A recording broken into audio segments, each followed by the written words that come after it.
All right, I am doing another set of quick little videos as I go through this big old bag of Game Gear games that I bought. I'm saying I'm a fan of the Game Gear. I think that it was a little underappreciated. It was a battery hog. If you're not familiar with the Game Gear, let me show you this. So this is the Game Gear, right? It's got your simple 1-2 buttons, kind of your A B. It's a 8-bit system, very similar to like in terms of power as a Nintendo Entertainment System, or the Sega Master System. So you can see here, this bad boy takes 6 batteries, and it chews through them if you play it a lot. So the uh, the cost of keeping this going was pretty high.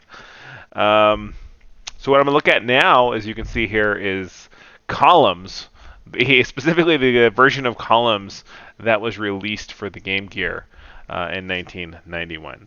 So here's the cart. I'll put that up here. There it is. Columns, Game Gear.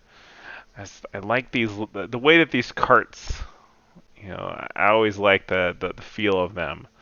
They've got a nice little grip here to pull it out of the console, which was a really a good idea. And you can see it's like ridged in there to really let you pull it out easily, so you don't have to kind of be finicky with it. All right, pop this. I'm back in. So what I'm doing is I'm going through these and I'm just testing them to make sure that they work before I kind of put them away. I got these neat game holders here. See the Sega logo on there. I don't know why that's there because you're going to put games on it and never see it.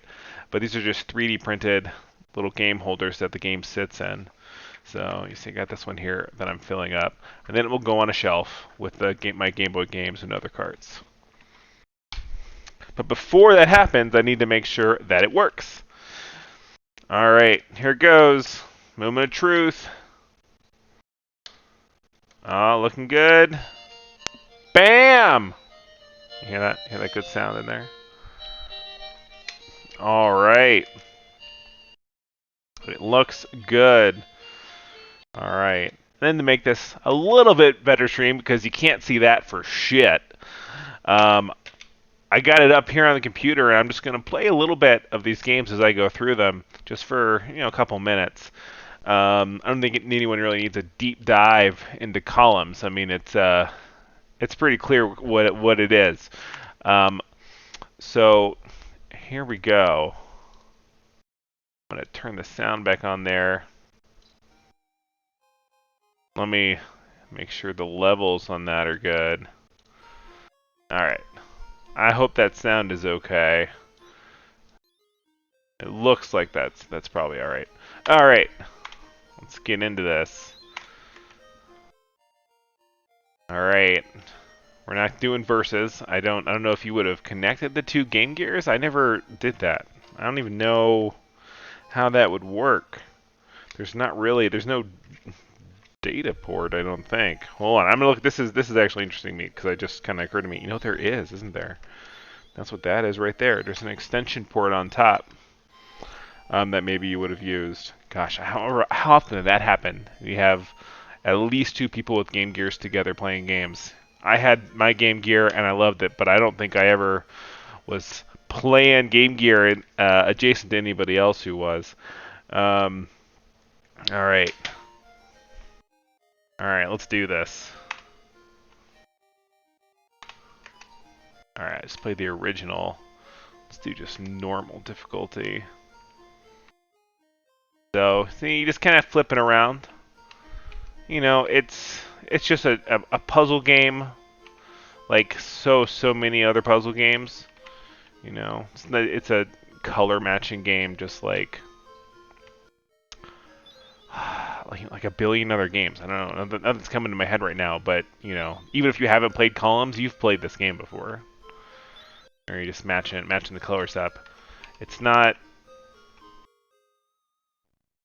I never was big on puzzle games, um, but I think this kind of lacks something.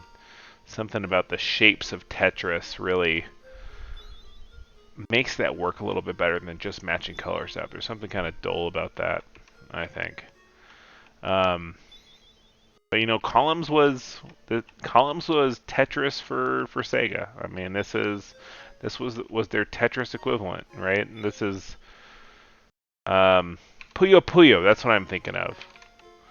And you want to play some rad Tetris and Puyo Puyo?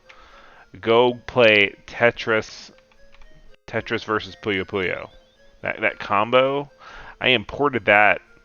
I imported the first one of those for Xbox because originally it didn't look like it was Tetris and Puyo Puyo. It didn't look like that was going to come to the United States because of the weird state of the Tetris license. It's held by a different company in the United States than elsewhere. So I imported it, and there's a lot of story in that game that obviously I didn't get, but it's so crazy that it's almost better to not get it and just have Dr. Dog screaming in Japanese. Um, but I definitely recommend that. I haven't played the second one yet. I picked that up for PlayStation 5 recently, and I haven't gotten around to it. But that was definitely one of my favorite import games, and it did eventually come out for everything. I got it for Switch to play around with it some more. It's a good travel game. So I think you got a sense what this is. I mean, certainly if you know what Puyo Puyo is, you know what this is. You probably already know what Columns is because Columns is a pretty big deal anyway. And of course, it's like Tetris. It's just going to keep speeding up over time until it's harder to keep up and you lose. And it gives you that little preview, just like in Tetris, of what you're going to get next. I think part of the strategy here is, it's shifting these colors so that it lines up just right. And I'm not great at that. All right. Whoa! That was completely on purpose and not an accident at all. That was all totally intentional.